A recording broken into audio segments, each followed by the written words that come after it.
어떻게 드려야 하나님이 받으시는 예배가 될까요? 하나님이 받으시는 예배는 어떤 순서가 반드시 있어야 할까요? 정한 시간에 예배당에 모여서 드리는 모든 자의 예배를 하나님이 받으실까요? 아니면 누구의 예배는 받고 누구의 예배는 받지 않을까요? 예배 드리는 자가 어떤 몸가짐을 가져야 하나님이 받으실까요? 예배는 하나님께 나아가는 것입니다. 구약에서는 하나님과 언약한 이스라엘 백성이 하나님이 제시한 제사를 통해 하나님께 나아갈 수 있었습니다. 하나님이 제시한 제사는 모두 화제로 드려야 합니다. 화제는 제물을 불로 태워 드리는 제사로 제단 위에 제물을 불로 태울 때 하나님께 향기로운 냄새가 됩니다. 짐승의 제물은 처참하게 해체됩니다. 제물의 가죽을 벗겨낸 후 각을 뜨고 내장에 붙은 기름은 따로 모으고 제물의 피는 모두 받아 제단 아래 붓고 가죽과 고기와 똥은 짐 밖에서 불태우게 됩니다. 제단 위에서 불태워지는 것은 뜬 각과 내장에 붙은 기름입니다. 제사에서 반드시 불로 태워 드리는 것은 각든 제물과 기름입니다. 5대 제사 중에 소제는 짐승이 아니라 곡식으로 드리는 제사이지만 짐승이 해체되듯이 곡식도 빻아 가루로 만들어 고운 기름과 함께 화제로 드려야 합니다. 이렇게 서지에도 기름을 준비하게 됩니다. 제물과 기름은 하나님이 기뻐하시는 성물입니다. 기름은 제물이 희생되어야 그 안에서 준비가 됩니다. 제물과 기름은 어떤 의미를 지닐까요?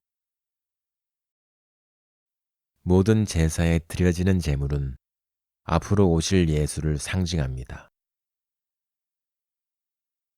특히 출애굽을 위한 유월절 어린 양의 희생이 그것을 말해줍니다. 그래서 세례 요한은 예수를 보고 이렇게 말합니다. 보라, 세상 죄를 지고 가는 하나님의 어린 양이로다. 예수는 하나님의 언약을 성취하기 위해 십자가라는 제단 위의 속건 제물이 되어 하나님께 드려지게 되었습니다. 예수는 자신의 영혼을 십자가에서 드림으로 창세전에 아버지께 했던 서원을 다 이루게 됩니다. 하나님은 이 예수를 사망의 고통에서 살립니다. 예수께서 부활한 후 50일째 되는 날이 오순절인데 이때 예수를 믿는 자들에게 성령이 임하게 됩니다. 제물이 희생되어야 기름을 취하듯이 예수의 희생으로 기름 부음을 받게 되었습니다. 구약에서는 제물과 기름이 하나님이 기쁘게 받으시는 제사인 것처럼 신약에서는 예수와 성령이 있으면 하나님이 기쁘게 받으시는 예배가 됩니다. 남편 5이 있는 사마리아 여자는 어디서 예배를 드려야 하나님께서 받으시는지 예수께 묻습니다. 이 당시의 유대인들은 예루살렘의 성전에서 예배를 드렸고 사마리아인들은 그리심산의 성전에서 예배를 드렸습니다. 예수는 여자의 질문에 이렇게 대답합니다. 하나님은 영이시니 예배하는 자가 신령과 진정으로 예배하라고 합니다. 여기서 하나님이 받으시는 예배의 답이 있습니다. 신령과 진정이 있으면 예배가 되는데 신령은 성령이고 진정은 예수입니다. 그러니까 예수와 성령이 있으면 하나님께 예배가 되며 하나님이 받으시는 예배는 예수와 성령이 있으면 됩니다. 예수는 십자가를 지기 전 제자들에게 하는 마지막 설교에서 내 안에 거하라. 나도 너희 안에 거하리라고 합니다. 어떻게 예수 안에 거할 수 있습니까?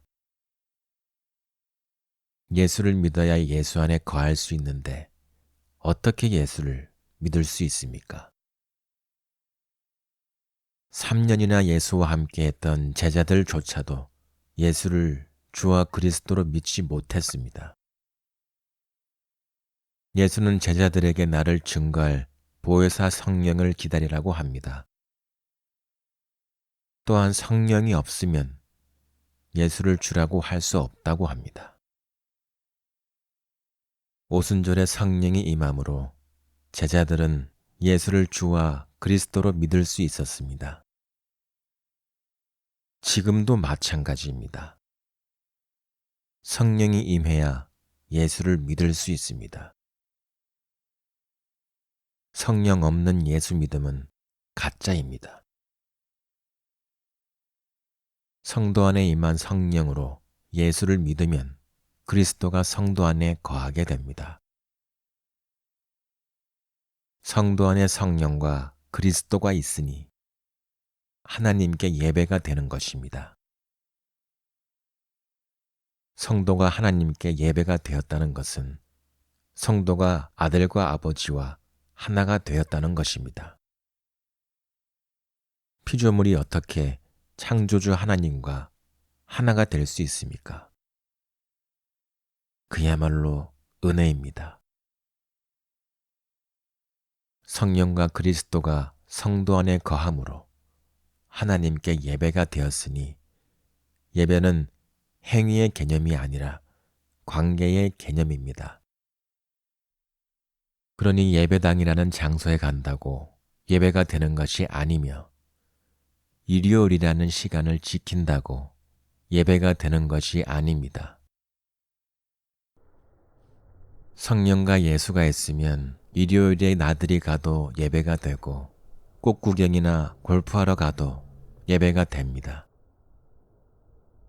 일요일에 예배를 드리는 것은 로마 콘스탄티누스 황제가 321년에 일요일을 공휴일로 지정하면서이고 크리스마스는 로마 율리우스 황제가 350년에 크리스마스를 공식적으로 선포하면서 교회의 절기가 된 것입니다. 그러니 일요일 예배나 크리스마스 절기는 예수와 성경과 아무런 관련이 없습니다.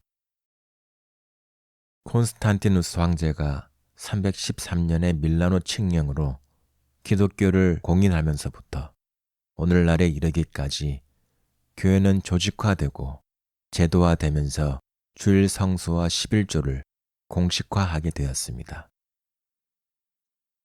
교인이면 누구든지 지켜야 할 의무가 되고 말았습니다. 그러면서 주일을 성수하고 11조를 하면 복받는다는 궤변을 늘어놓고 있으며 일요일을 주의 날이라고 하며 주일이라고 속이고 있습니다. 일요일은 태양신 샤마시를 숭배하기 위한 날로 메소포타미아 신화에서 유래한 것입니다. 주일 성수와 11조는 교회가 존속하기 위한 자구책입니다. 주일 성수를 고집하는 것은 교인이 정기적으로 모여야 헌금도 하게 되니 교회 재정을 마련할 수 있기 때문입니다. 11조는 예수가 십자가에서 자신을 하나님께 드림으로 11조를 성취했기에 예수를 믿는 것이 11조 드림이 됩니다. 11조는 돈을 내라는 말이 아니고 예수를 믿으라는 말입니다. 그러므로 주일 성수와 11조를 강요하는 것은 복음과 전혀 상관없는 인간이 살아남기 위한 사기적인 아이디어입니다.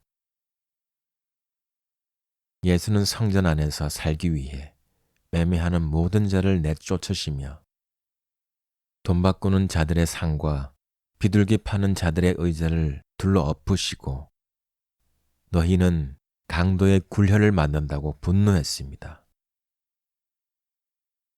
오늘날 제도권 교회도 조금도 다르지 않습니다. 하나님은 죄로 인하여 심령에 통회하지 않고 하나님을 경외하지도 않으면서 드리는 제사에 대하여 이렇게 말씀합니다. 소를 잡아 드리는 것은 살인함과 다름이 없고 어린 양으로 제사 지내는 것은 개의 목을 꺾음과 다름이 없으며 드리는 예물은 돼지의 피와 다름이 없고 분향하는 것은 우상을 찬송함과 다름이 없다고 질책합니다. 성령과 예수가 없는 자는 자신의 열심과 지극정성으로 하나님께 나아가고자 합니다. 신을 감동시켜 복받고 자신의 소원을 이루려는 기독교라는 종교 집단입니다. 이러한 예배는 욕망의 예배로 하나님을 위한 예배가 아니라 나의 문제를 해결하고 나의 스트레스를 해소하기 위한 의식에 불과합니다. 하나님은 인간이 드리는 어떠한 행위의 예배도 거부합니다. 하나님은 신령과 진정으로 자기에게 예배하는 자들을 찾고 계십니다. 신령은 하나님의 영이고 진정은 하나님의 아들입니다. 하나님이 주시는 성령으로 하나님이 보내신 예수를 믿으면 그것이 하나님께 예배입니다. 하나님은 돈은 물론 아무것도 요구하지 않습니다. 하나님이 받으시는 예배는 예수와 성령으로 충분합니다.